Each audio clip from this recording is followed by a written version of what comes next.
Talk Shoes. Recorded live.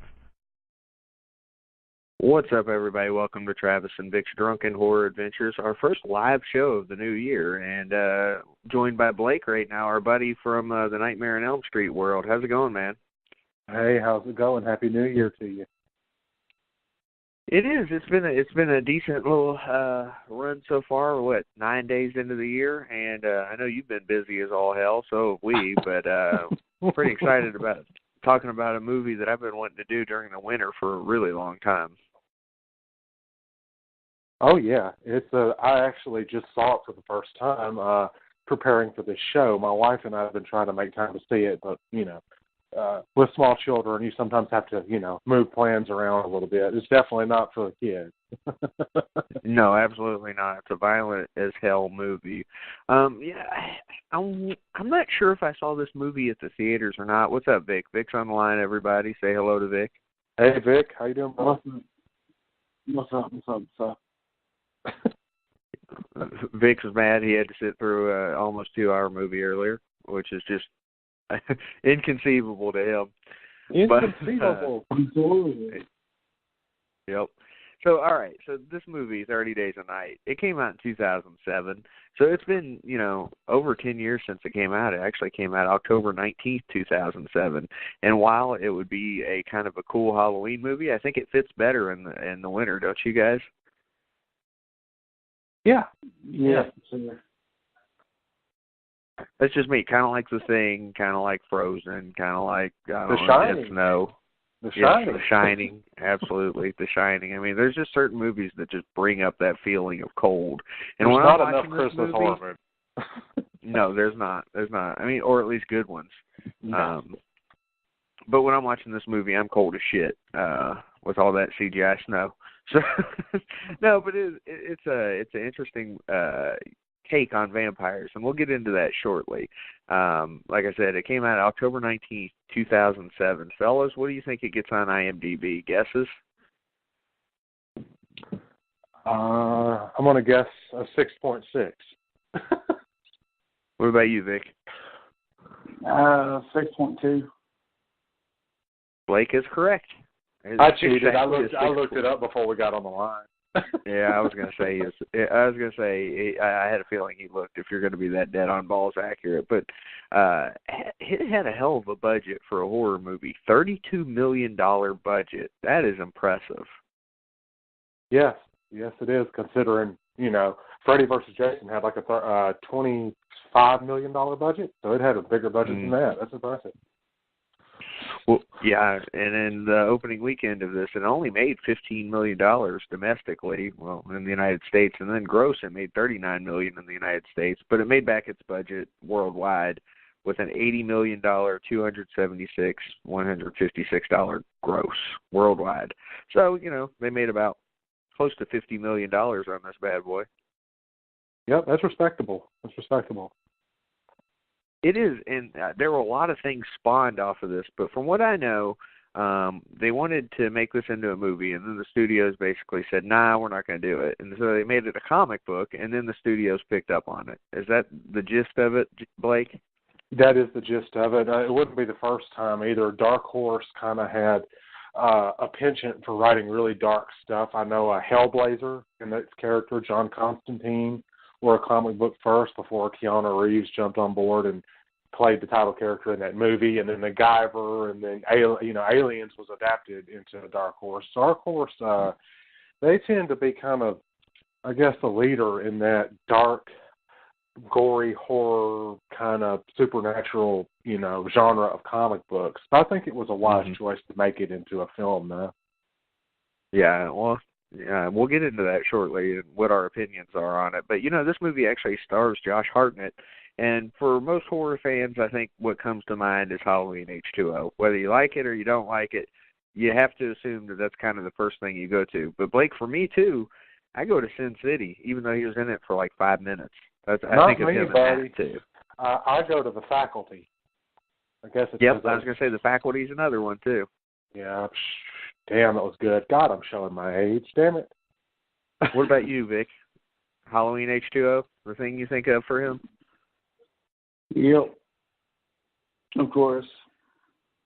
Yeah, I was gonna say that was the first time I'd ever seen him, and that's kind of how I know him. But he's done some other things, obviously, this included.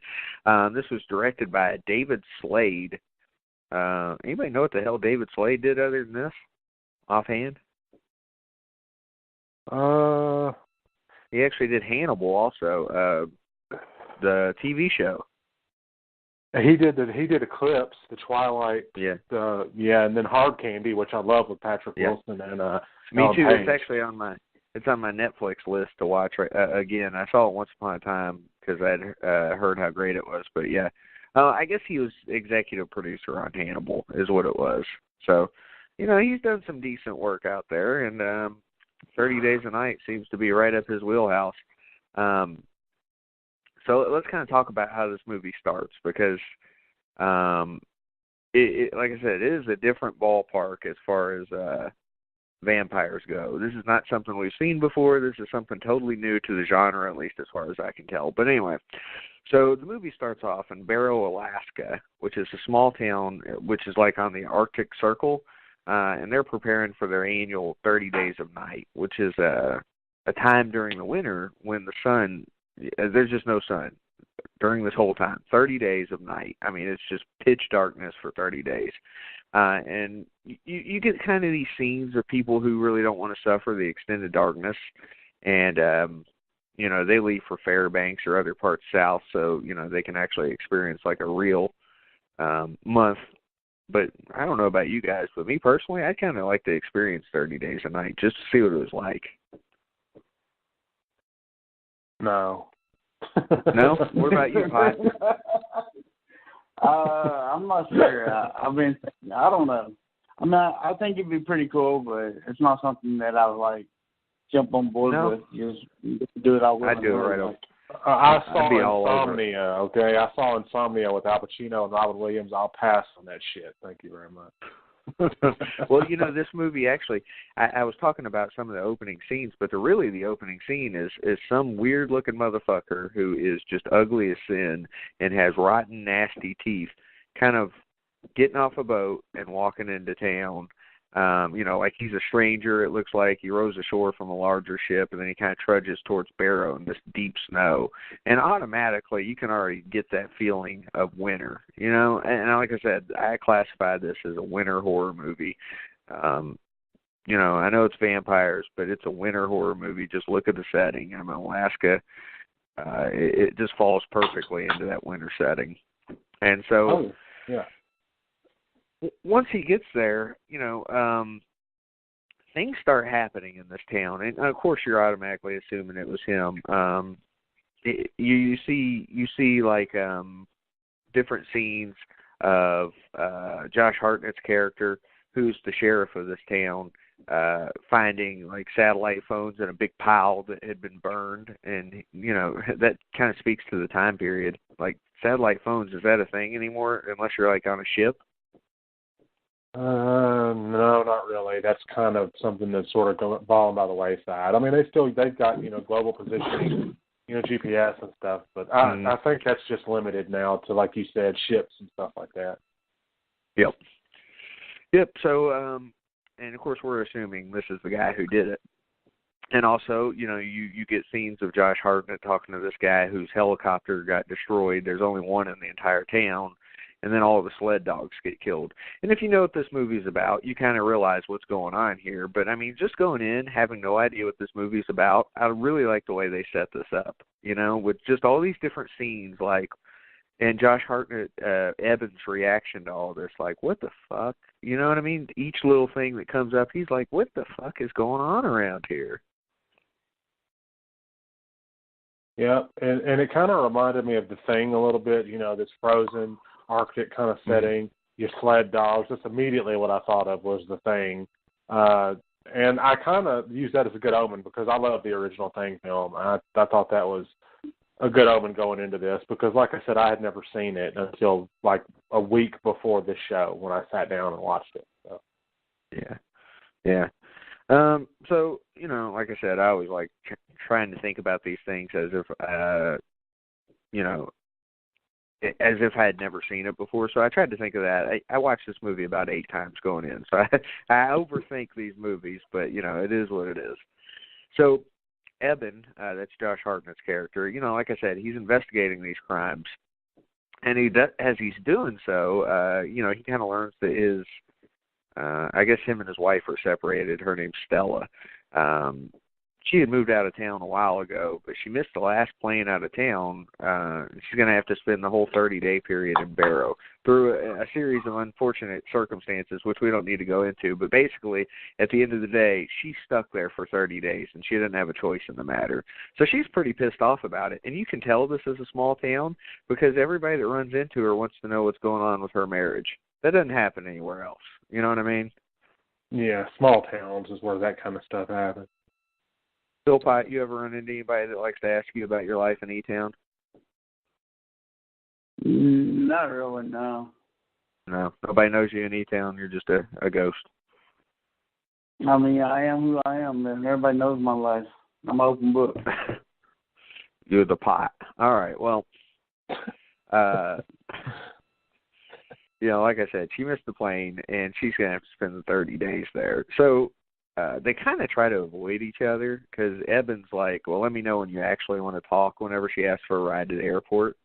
He has somebody else do it. Well, this stranger, this guy who was walking into town earlier and who we assume caused all the troubles in town, he's sitting there at the diner. And this is kind of a creepy scene. This guy's sitting there, and he's like, no whiskey, no rum, and the waitress is like, we're a dry town for 30 days out of the year. People are confused enough without any liquor confusing them, and he's like, all right, well, I just want a bowl of raw meat. And she's like, you can only get food here grilled or baked or whatever the hell she says. And burnt. Or burnt.